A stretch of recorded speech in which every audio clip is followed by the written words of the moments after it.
এই পৃথিবীতে যত মানুষ আছে এরা সবাই একা একা একজন একজন করে আল্লাহর কাছে হিসাব দিবে, একসাথে 10 জনের হিসাব দিবে না।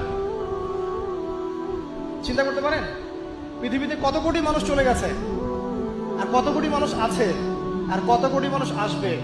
সবার হিসেব হবে একা একা একজন একজন করে। এবং তাদের মাঝখানে কোনো দোভাষীও থাকবে না। ভাষা বুঝি না এমনও না, তারা ভাষা বুঝবে। এই জন্য আমরা বলি যে মানুষের মৌতের সাথে সাথেই ভাষা কি হয়ে যাবে, আরবি। এই জন্য জীবন থাকতে আরবিটা শেখেন। আরবিটা শিখলে কোরআন জানতে পারবেন, বুঝতে পারবেন।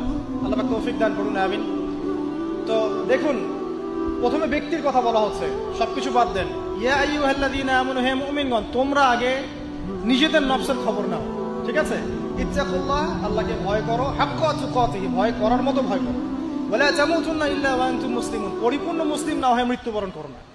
এখন পরিপূর্ণ মুসলিম হতে হলে আমার কি করতে হবে?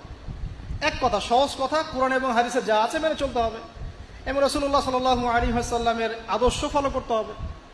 এটা ফলো করতে গিয়ে যদি আমি হোঁচট খাই, পড়ে যাই, তাহলে কি হবে? আবার উঠবেন, আবার ওযু করবেন, আবার নামাজে দাঁড়াবেন, তওবা করবেন। জীবনের একটা পর্যায় পর্যন্ত মনে করেন আপনি হেদায়েতের পথে ছিলেন না, কি করবেন? আজই তওবা করে ফিরে আসবেন। আল্লাহকে বলবেন, আল্লাহ, যা নামাজ কাজা করেছি, যা